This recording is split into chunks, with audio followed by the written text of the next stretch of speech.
Muraho neza bakunzi ba filime icumba cyanjye, mbere yuko ngira ico mvuga banza urebe hasi ahantu handitse ngo subscribe, ubundi uzi gukandaho inshuro imwe gusa, ibyo biri buze kuba byagushira mu banyamahirwe bari buze gutsindira amafaranga agera ku noti y'igihumbi za megabyte z'icumweru, kubera ko mukomeza kudukurikira kandi mukatugaragariza urukundo. Niyo mpamvu twasizeho poromosiyo, ubwo rero dore ukuntu biri buze kugenda kugira ngo ubashe gutsindira ayo mafaranga. Wowe dore icambere buze ko wakora, urabanza ukande kuri iyo buto ya subscribe, ubundi ukande like, ubundi uze muri comment uvuga ati nabirangije.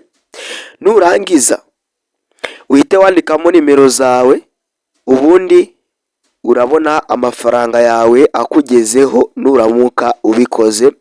Sindi kukubesha yemwe nutabikora ni akazi kawe, kandi nimba ukunda filime icumba cyanjye ntacatuma utabikora.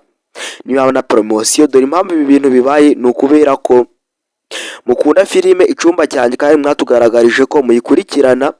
Iyi video yagera ku bantu 1000, mugomba mwese kubikora kugira ngo tuze guhereza amafaranga abantu, tubahembe abantu bakunda filime icumba cyanjye.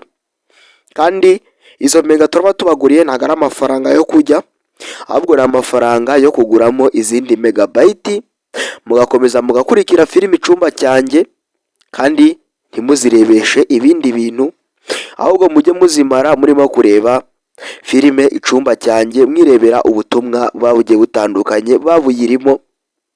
Kandi ku bakunzi b'iyi filime mutubwire nimba mushaka kumenya ico episode 34 iduhishiye, ubundi mukanya tugaruke tubibagezaho. Ibi byose nanditse ubundi nze bibaramburira mu bitubwira nabyo muri comment gusa, ariko ica ingingo nyamukuru banza ukore subscribe kandi like, ubundi ushiremo nimero. Niwe wanga kubikora ukabura amafaranga ntutubebe, nta kuntu tutabagize. Murakoze cyane.